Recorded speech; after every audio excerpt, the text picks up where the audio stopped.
Hey guys, welcome to Operation Cubed. Today is Monday, and this week is Creepypasta Week.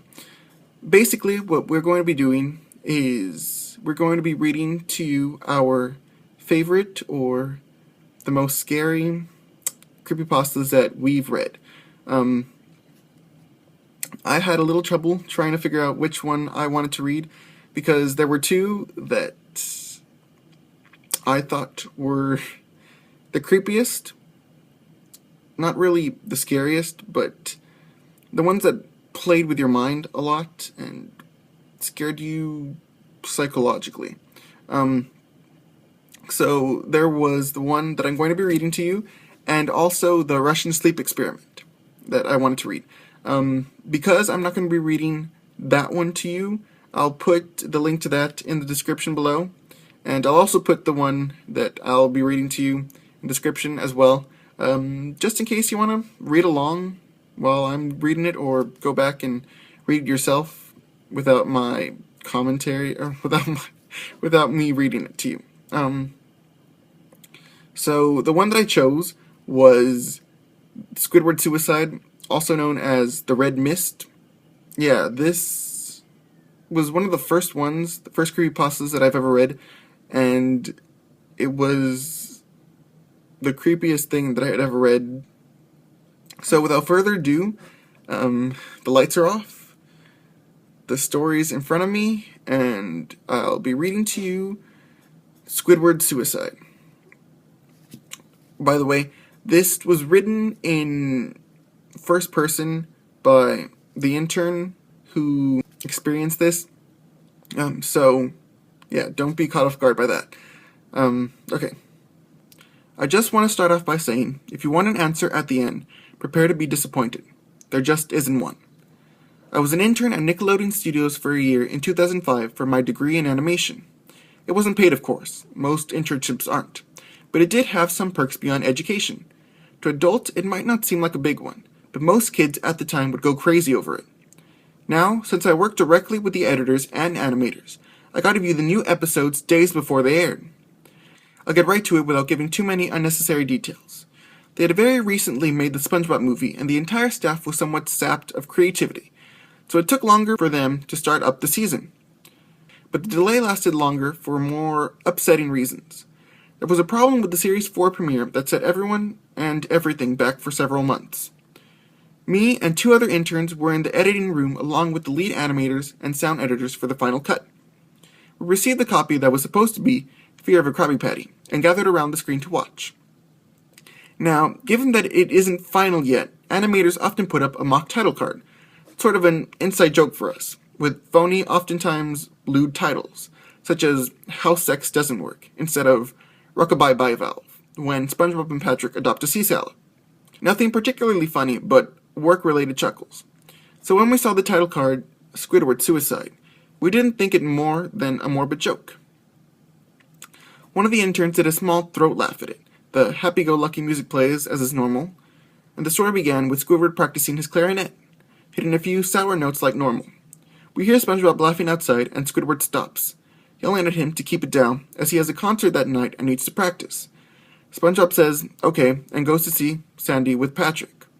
The bubbles splash screen comes up, and we see the ending of Squidward's concert. This is when things begin to seem off. While playing, a few frames repeat themselves, but the sound doesn't. At this point, sound is synced up with animation, so yes, that's not common. But when he stops playing, the sound finishes as if the skip never happened. There's a slight murmuring in the crowd before they begin to boo him. Not normal cartoon booing that is common in the show, but you could very clearly hear malice in it. Squidward's in full frame and looks visibly afraid. The shot goes to the crowd with SpongeBob in center frame, and he too is booing, very much unlike him. That isn't the oddest thing, though.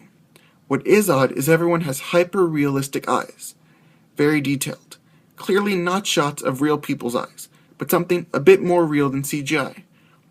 The pupils were red. Some of us looked at each other, obviously confused, but since we weren't the writers, we didn't question its appeal to children yet.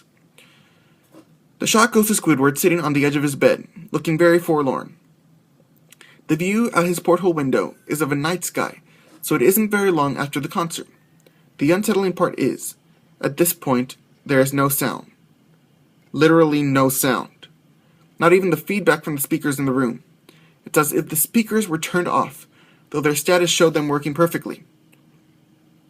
He just sat there, blinking, in the silence for about 30 seconds. Then he started to sob softly. He put his hands, tentacles, over his eyes and cried quietly for a few minutes more. All the while, a sound in the background very slowly growing from nothing to barely audible. It sounded like a slight breeze through a forest. The screen slowly began to zoom in on his face. By slow, I mean it's only noticeable if you look at shots 10 seconds apart side by side. His sobbing gets louder, more full of hurt and anger. The screen then twitches a bit, as if it twists in on itself, for a split second, then back to normal. The wind through the trees sound gets slowly louder and more severe, as if a storm is brewing somewhere. The eerie part is this sound, and Squidward's sobbing, sounded real, as if the sound wasn't coming from the speakers, but if the speakers were holes the sound was coming through from the other side. As good a sound as a studio likes to have, they don't purchase the equipment to be that good to produce sound of that quality. Below the sound of the wind and sobbing, very faint, something sounded like laughing. It came at odd intervals that never lasted more than a second, so you had a hard time pinning it. We watched this show twice, so pardon me if things sound too specific, but I've had time to think about them. After 30 seconds of this, the screen blurred and twitched violently, and something flashed over the screen, as if a single frame was replaced. The lead animation editor paused and rewound frame by frame. What we saw was horrible. It was a still photo of a dead child. He couldn't have been more than 6. The face was mangled and bloodied, one eye dangling over his upturned face. Popped. He was naked down to his underwear, his stomach crudely cut open, and his entrails laying beside him. He was laying on some pavement that was probably a road. The most upsetting part was that there was a shadow of the photographer. There was no crime tape, no evidence tags or marks, and the angle was completely off for a shot designed to be evidence. It would seem the photographer was the person responsible for the child's death. We were, of course, mortified, but pressed on, hoping that it was a sick joke. The screen flipped back to Squidward, still sobbing, louder than before, and half-body in frame.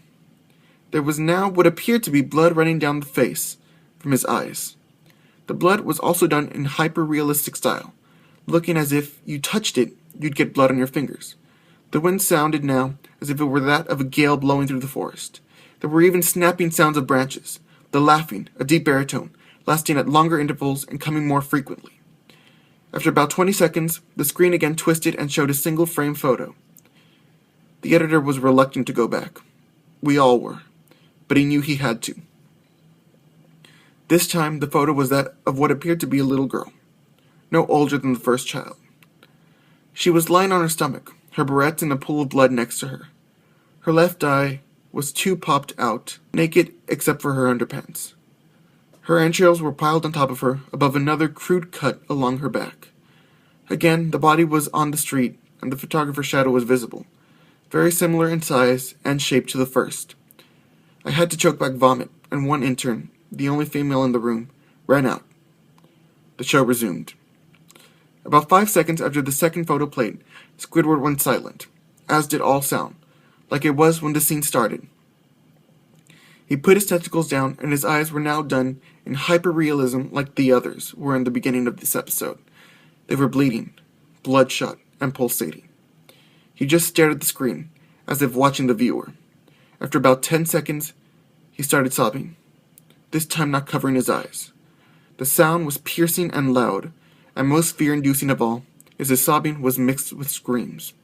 Tears and blood were dripping down his face at a heavy rate. The wind sound came back, and so did the deep-voiced laughing. And this time the still photo lasted a good 5 frames. The animator was able to stop it on the 4th, and backed up. This time the photo was of a boy, about the same age, but this time the scene was different. The entrails were just being pulled out from a stomach wound by a large hand. The right eye popped and dangling, blood trickling down it. The animator proceeded. It was hard to believe, but the next one was different. But we couldn't tell what. He went on to the next. Same thing. He went back to the first and played them quicker, and I lost it. I vomited on the floor. the animating and sound editors gasping at the screen. The 5 frames were not as if they were 5 different photos. They were played out as if they were frames from a video. We saw the hand slowly lift out the guts. We saw the kid's eyes focus on it. We even saw 2 frames of the kid beginning to blink. The lead sound editor told us to stop. He had to call in the creator to see this. Mr. Hillenberg arrived within about 15 minutes. He was confused as to why he was called down here, so the editor just continued the episode. Once a few frames were shown, all screaming, all sound again stopped. Squidward was just staring at the viewer. Full frame of the face, for about 3 seconds. The shot quickly panned out, and the deep voice said, "Do it." And we see in Squidward's hands a shotgun. He immediately puts the gun in his mouth and pulls the trigger. Realistic blood and brain matter splatters the walls behind him, and his bed, and he flies back with the force. The last 5 seconds of this episode show his body on the bed, on his side, one eye dangling on what's left of his head above the floor, staring blankly at it. Then the episode ends. Mr. Hillenberg is obviously angry at this. He demanded to know what the heck was going on. Most people left the room at this point, so it was just a handful of us to watch it again. Viewing the episode twice only served to imprint the entirety of it in my mind and caused me horrible nightmares. I'm sorry I stayed. The only theory we could think of was the file was edited by someone in the chain from the drawing studio to here. The CDO was called in to analyze when it happened. The analysis of the file did show it was edited over by new material. However, the timestamp of it was a mere 24 seconds before we began viewing it. All equipment involved was examined for foreign software and hardware as well as glitches, as if the timestamp may have been glitched and showed the wrong time. But everything checked out fine. We don't know what happened, and to this day, nobody does. There was an investigation due to the nature of the photos, but nothing came of it. No child scene was identified, no clues were gathered from the data involved, nor physical clues in the photos. I never believed in unexplainable phenomena before, but now that I have something happen, and can't prove anything about it beyond anecdotal evidence, I think twice about things.